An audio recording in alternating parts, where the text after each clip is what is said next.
Pemirsa, untuk membahas fenomena orang tua atau keluarga terdekat yang tega aniaya anak kandungnya bahkan hingga melakukan pelecehan seksual, sudah terhubung dengan psikolog rumah konseling Dr. Muhammad Iqbal. Selamat malam Dr. Iqbal.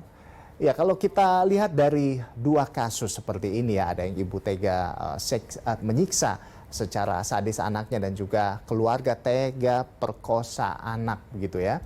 Nah, kalau Anda melihat fenomena orang tua atau keluarga dekat tega melakukan hal seperti ini, apa yang apa ada yang salah begitu ya dari keluarga sampai saat ini? Faktor apa yang menyebabkan keluarga terdekat ini tega melakukan hal-hal keji ini? Seperti apa pandangan Anda, Pak Iqbal?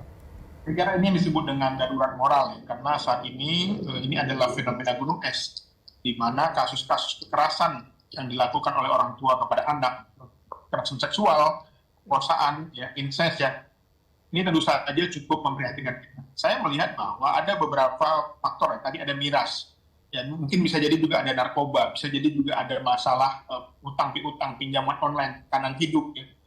Itu saya melihat bahwa ke depan ya, masalah kesehatan mental ini menjadi salah satu perhatian kita bersama.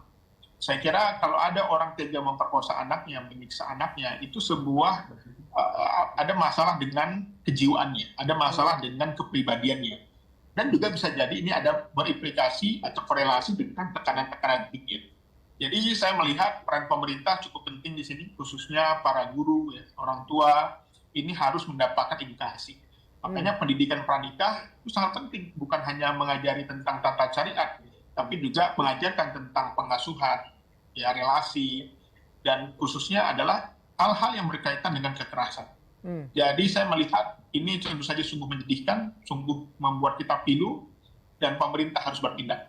Jadi artinya ini kakak kandung, ayah kandung dan dua paman ini mengalami gangguan kejiwaan selama 4 tahun memperkosa sang anak. Seperti itu pandangan Anda, Pak? Ya, saya kira ada value-value yang salah ya, ada nilai-nilai yang dia pahami yang kita anggap yang bisa jadi salah. Karena ini berkaitan dengan apa yang disebut dengan masalah perilaku menyimpang. Dan perilaku menyimpang ini sangat erat kaitannya dengan norma. Ya. Saya menduga perlu ada tes kejiwaan terhadap para korban, para pelaku, dan juga pendampingan psikologi kepada korban. Karena ini masalah serius, ini adalah kejahatan yang sangat keji, termasuk seorang ibu yang menyiksa anaknya, ini juga perlu dites kejiwaannya, apakah dia memiliki masalah dengan gangguan psikologis, ya, misalnya kecemasan, ataupun schizofren, ya, yang ini tentu saja membuat orang tua harus lebih menjaga keluarganya. Karena tadi, siapa yang kita harapkan untuk bisa menyelamatkan keluarga, kalau keluarga terdekat saja sudah menjadi predator. Baik. Nah, ini berkaca pada dua kasus ini ya, kasus pemerkosaan satu keluarga seperti itu, sama ibu yang tega menyiksa anak sendiri. Nah, bagaimana ini memulihkan psikologi anak yang pernah mendapat kekerasan dari orang terdekat ini? Seperti apa, Dok? Ya, tentu saja ini akan menjadi lingkaran setan, kekerasan kalau dibiarkan. Anak ini akan menghadapi masalah dengan apa yang disebut dengan post-traumatic syndrome disorder. Anak ini juga akan menghadapi masalah dengan kesehatan mentalnya. Jadi saya melihat bahwa jangan hanya pelaku saja yang ditindak, tapi korban juga harus mendapatkan pendampingan. Ya, ada namanya social support, adanya psikologi support ya, masuk dengan bagaimana anak ini bisa menjalani hidupnya. Disinilah perlunya pendampingan, disinilah perlunya peran pemerintah.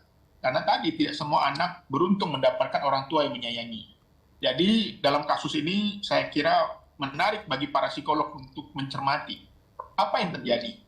Karena bisa jadi ada masalah dengan edukasi, ada masalah dengan moral, ada masalah dengan nilai-nilai agama.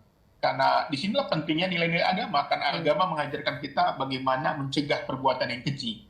Dan agama menuntun kita agar terhindar dari perbuatan tercela. Jadi saya melihat peran agama cukup penting ya, karena semua agama tidak ada yang membolehkan, melegalkan, menghalalkan perbuatan-perbuatan kekerasan termasuk kepada keluarga sendiri. Baik, nah ini yang paling keji ini, Mas Dokter, ini kasus pencabulan, ya kan? Bagaimana ini keluarga dekat seperti ayah, paman dan juga kakak kandung ini tega melakukan asusila terhadap keluarga terdekat. Nah, bagaimana ini bisa kita bisa menghindari kasus serupa untuk tidak terulang, Dok? Seperti apa? Ya, saya kira perlu dicek, mungkin bisa jadi dalam pengalaman saya menangani kasus-kasus, ada kaitannya dengan pornografi. Karena pornografi ini bisa membuat orang seperti hewan. Dia nggak punya rasa malu, dia tega, ya dia sadis. Yang dia pikirkan hanya kepuasan seksualnya. Dia nggak tahu itu mau manusia, mau hewan sekalipun. Jadi saya melihat bahwa adiksi pornografi bisa jadi menyumbang, ya berpengaruh terhadap perilaku ini. Termasuk miras yang tadi disampaikan. Kalau mereka menegak miras ya, dan anak menonton melihat ya, dan dia tidak dapat dilindungi, ini tentu saja mengerikan. Itu memang pemberantasan miras ini harus benar-benar ditegakkan hukum.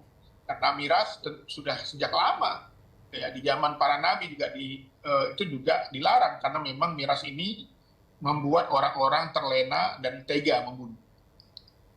Baik, jadi artinya selain miras begitu dan juga masalah-masalah lainnya, ada satu juga yang paling berbahaya yaitu terkait dengan pornografi di sini ya, Dok ya.